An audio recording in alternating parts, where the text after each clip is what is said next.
సున్నాలు అలాగే యాడ్ అవుతూ కలెక్షన్లు రావాలని కోరుకుంటూ ఉన్నాము.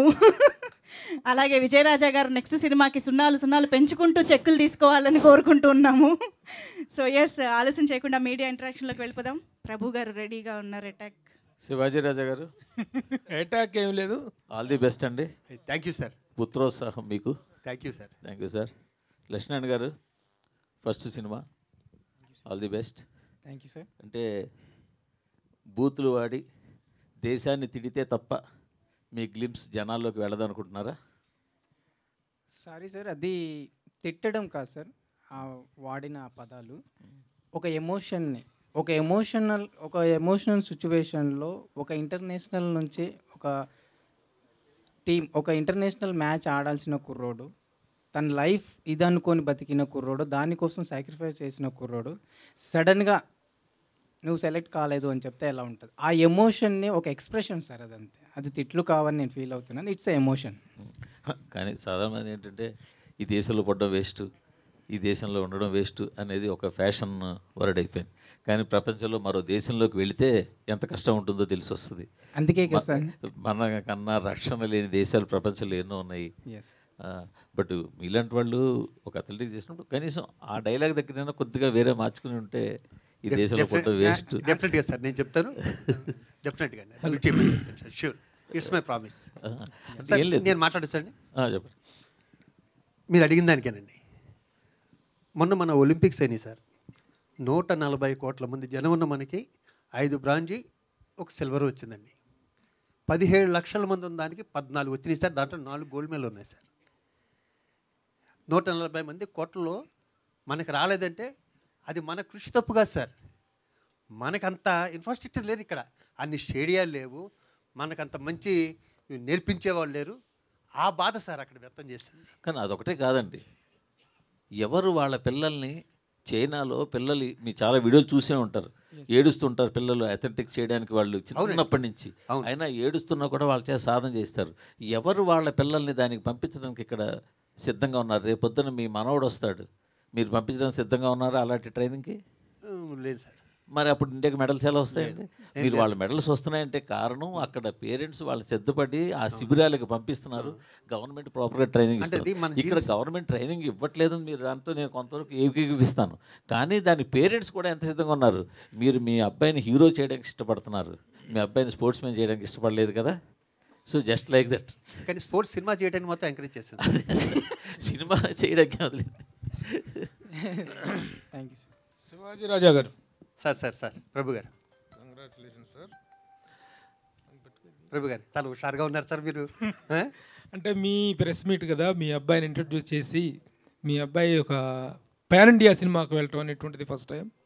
First of all congratulations, hearty congratulations to you. ఎందుకంటే మేము ఇప్పుడు క్వశ్చన్స్ కంటే కూడా ఎక్కువగా ఈ అకేషన్లో I would like to congratulate you and your son. Thank you. ఒక 35-40 ఇయర్స్గా తెలుగు ఫిల్మ్ ఇండస్ట్రీ తోటి ఒక అద్భుతమైనటువంటి అనుబంధం ఉన్నటువంటి యాక్టర్ మీరు.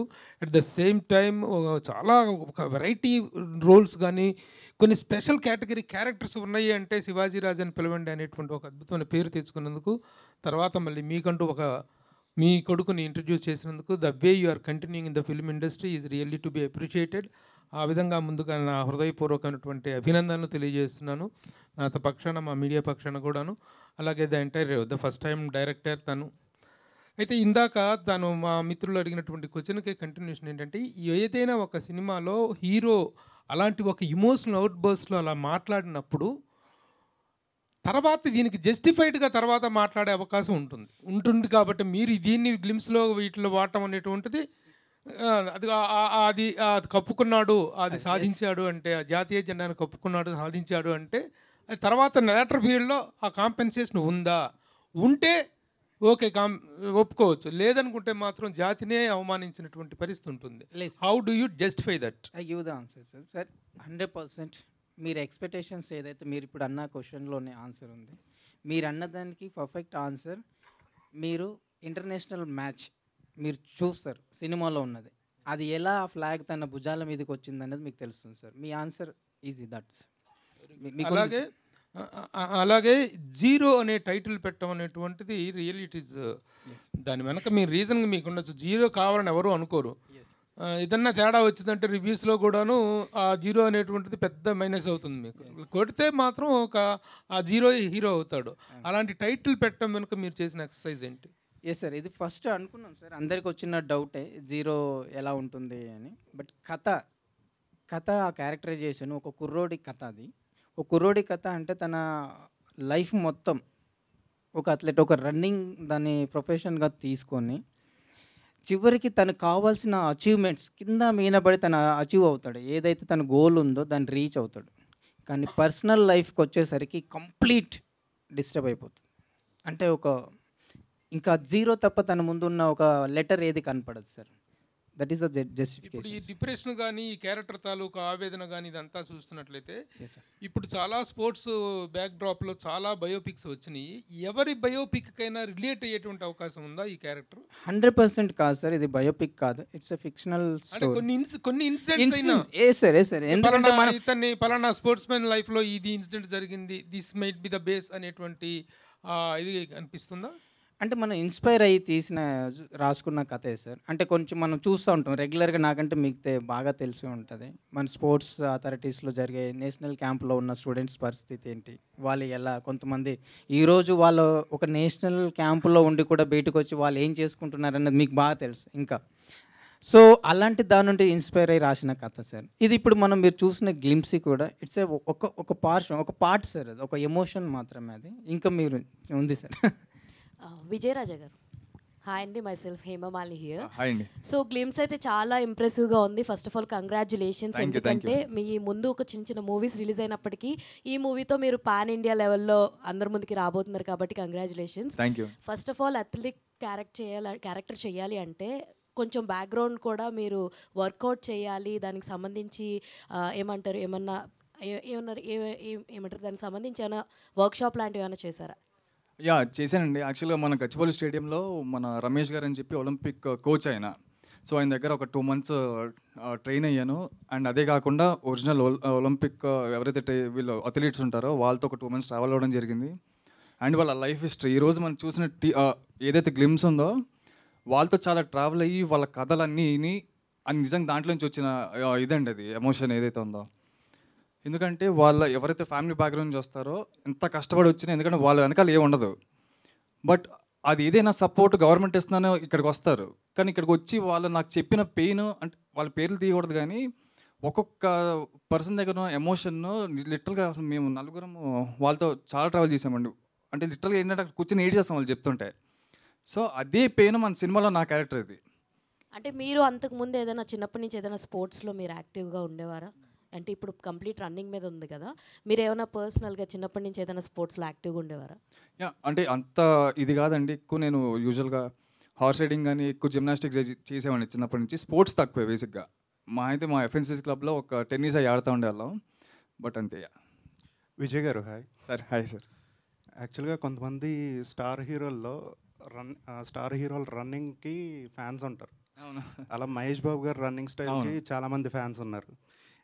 సో మీ రన్నింగ్ స్టైల్ చూస్తుంటే కొంచెం ఆయన ఇమిటేట్ చేస్తున్నాడు అని. అవునా, థ్యాంక్ యూ. అది రిఫరెన్స్ తీసుకున్నారా? అండ్ 2 రోజుల క్రితం మురారి ఐ థింక్ రీసెంట్గా మురారి రిలీజ్ అయింది. నాన్నగారిని కూడా దాంట్లో చూడటం చాలా హ్యాపీగా అనిపించింది. చాలా సో ఏంటిది మహేష్ బాబు గారి నుంచి మీకు ఏమైనా ఇన్స్పిరేషన్ ఉంది? అయ్యో, డెఫినెట్గా ఉంటుందని. చిన్నప్పటి నుంచి సినిమాలు చూసి పెరిగిన వాళ్ళం. బట్ ఇక్కడ నా బాడీ లాంగ్వేజ్ వచ్చి కంప్లీట్ అథ్లీట్ సంబంధించిన ట్రైనింగ్ తీసుకున్నాం కాబట్టి ఆ బాడీ లాంగ్వేజ్ మెయింటైన్ చేసాము. కాబట్టి కొన్ని ఏంటంటే క్లోజప్లో కొంచెం బిల్డప్ కనిపిస్తుంది కాబట్టి కొంచెం అక్కడిక్కడ మిస్ మ్యాచ్ అయింది. నాన్నగారి ఇన్స్పిరేషను, ఆయన ప్రోత్సాహం కానీ ఆయన గైడెన్స్ కానీ to what extent you are taking, in what way his career is influencing your acting personality, acting performances? Sir యాక్చువల్గా నాన్నగారిది నాకు ఎమోషన్ అంటే చాలా ఇష్టం సార్. అంటే ఎమోషనల్, అంటే కామెడీ అన్నీ ఇష్టమైనా కూడా నాకు ఎక్కువ ఎమోషనల్ క్యారెక్టర్స్ ఆయన చేసింది చాలా ఇష్టం. సో ఖచ్చితంగా నాకు ఏమైనా ఎమోషనల్ క్యారెక్టర్స్ వచ్చినప్పుడు ఖచ్చితంగా నేను ఆ రిఫరెన్స్, అంటే ఇంట్లోకి వెళ్ళి అడగపోయినా ఆ వీడియోస్ సముద్రంలో కానీ లేకపోతే కొన్ని సినిమాలు అవి చూస్తూ ఉంటాను. ఎమోషన్ తెచ్చుకోవడానికి ఖడ్గం మెయిన్ కదా, అదొకటి. అవును, చాలా ఇన్ఫ్లుయెన్స్ చేస్తాను నన్ను.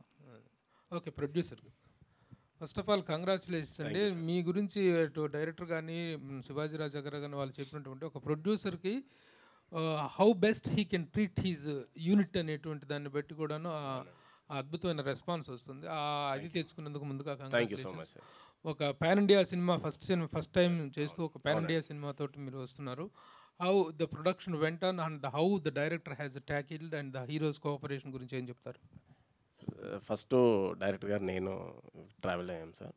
తర్వాత ఎవరైతే బాగుంటుంది అనుకునే ఫిల్టర్లో విజయరాజ గారు ఆయన బాడీ లాంగ్వేజ్ మాకు కావాల్సిన apt perfectly height and weight. So ఆయన తీసుకున్న కోర్స్ కానీ యాజ్ ఈ సెడ్